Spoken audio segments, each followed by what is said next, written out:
Good evening and welcome to Trafalgar Square as London remembers Nelson Mandela, the man who had a special bond with our city and the people who took him to their hearts, marking the life and legacy of an inspirational statesman. Most people remember Nelson Mandela as the iconic world statesman, but for me, Nelson Mandela will forever be a hugely symbolic figure of black resistance. And Londoners put into words their feelings about Madiba. Hello, I'm Charlene White.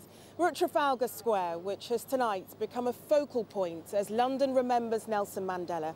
Crowds have been gathering here since news of his death was announced last night. And throughout the day, people have been queuing just behind me here to pay their respects in a book of condolence inside South Africa House. It was here that Britain's anti-apartheid demonstrations first took place, where people danced in the streets when Mandela was released from prison, and where Mandela spoke on his first visit as President of South Africa. So it feels right that for Londoners, this is a place to say goodbye. Ria Chatterjee takes a look at the part London played in Nelson Mandela's fight for freedom. The mood was buoyant, at moments pensive. Today, people really felt for Nelson Mandela. We couldn't sleep actually. When we heard that there's going to be a gathering in the South African House, we straight away came here because we thought South Africa House, it's where we can to celebrate the life of this great man. A few shared memories of meeting him. Most spoke of his achievements. The African National Congress played a vital role in London, particularly when they were banned from operating in South Africa. In 1982, the London offices of the ANC were bombed.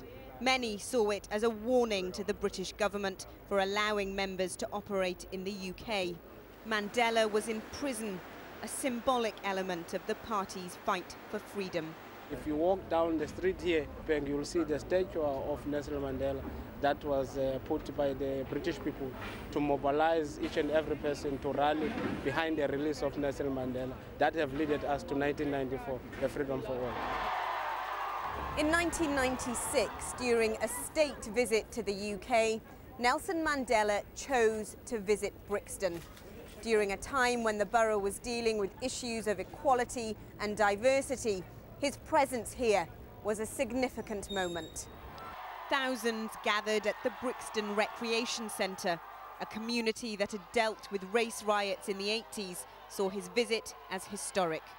So Chris, this is you here on the drums, yeah? That's me there with the full head of hair. And which one's you? I'd be this. It's been a great These two teachers were part of a school band which played for the president that day. I just remember the pandemonium in Brixton, just people everywhere, and just this real buzz of happiness. Over the years since then, I've become more and more full of appreciation for what that day actually stood for and what it meant to me. And the rest of the community shared what it meant to them. A book of condolence at Lambeth Town Hall filled up quickly. I would argue every and any black politician, he is absolutely somebody on whose shoulders we all stand in some way, shape or form, and has helped pave the way for others all over the world. Today, whether in writing or song or dance, everyone wanted to share their emotion. Ria Chatterjee, ITV News. Now, as I mentioned, all day people have been coming here to pay their respects to Nelson Mandela, and with me I have two of that groups of people who've been dancing all day. We have Rudy and we have Gustav. Rudy, why was it so important for you to be here today? Because in our culture we celebrate a life well lived. We don't mourn, we don't cry. We make sure that people remember everything that he meant and why he was so important to us, and we celebrate. And you've been dancing. What does the dancing mean? I mean, it's been fantastic watching you sing and dance, and it feels like a celebration. What does the dancing mean? Well, at the end of the day, we have to celebrate the good life that Mandela has lived. We have to celebrate everything that he's done for us as South Africans. And I know jokingly, it's been said all over the world that we're the only nation in the world that sing and dance when we're angry. We're the only ones that sing and dance when we're sad. We're the only ones that sing and dance when we're happy. Yeah. So today it was very important for me not to go into work and to come and pay respect and say thank you for a great father, great leader.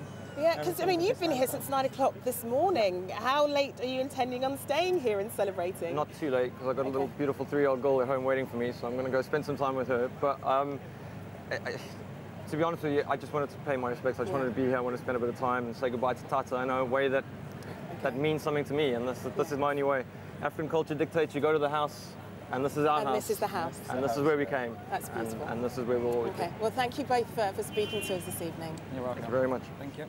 Well, this incredible outpouring of grief and celebration here tonight, a testament to the message of hope that Nelson Mandela spread around the world. Among those who credit him as their inspiration is Hackney MP Diane Abbott.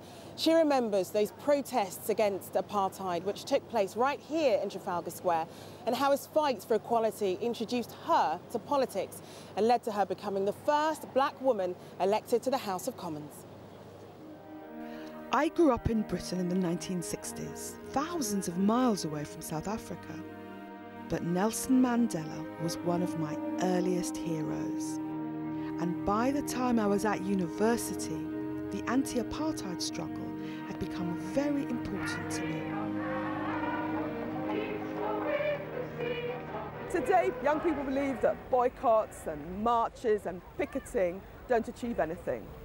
But the campaign against apartheid in South Africa was the first big international political campaign I was involved in. I remember boycotting the oranges. I remember marching on the banks. But above all, I remember the demonstrations here in a packed Trafalgar Square in front of the South African embassy. But still, I could never have imagined that years later, when Nelson Mandela stood here in the same Trafalgar Square, that it would not just be as a free man, but as a head of state, thanking us all for our campaigning. I would like to put each and every one of you in my pocket and to return with you to South Africa.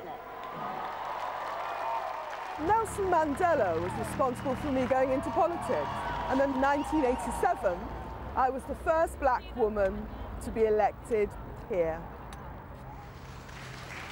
And I declare that the said Diane Abbott has been duly elected to serve as the Member of Parliament for Hackney North. And I became the MP here in Hackney. Most people remember Nelson Mandela as the iconic world statesman. But for me, as a black woman representing the multicultural constituency of Hackney, Nelson Mandela will forever be a hugely symbolic figure of black resistance, black struggle, black endurance, black resistance, and ultimately triumph. An example of that triumph was here in medieval Westminster Hall, where I had one of the most memorable moments of my political career. When I saw President Nelson Mandela led in to address both Houses of Parliament with all the splendour and the pageantry that the British establishment can provide. And like others everywhere, stood up to say no to apartheid. And I saw conservative politicians who only a few years ago had denounced him as a terrorist rise up to give him a standing ovation. But Nelson Mandela's warmest reception was always amongst the ordinary people, like during this visit to Brixton, the heart of Black Britain.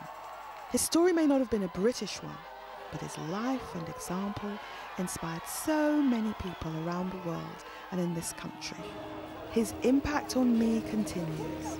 He taught me so much, and he will always be a hero, not just internationally, but for all of us. Diane Abbott there talking about her memories of Nelson Mandela. Well, joining me now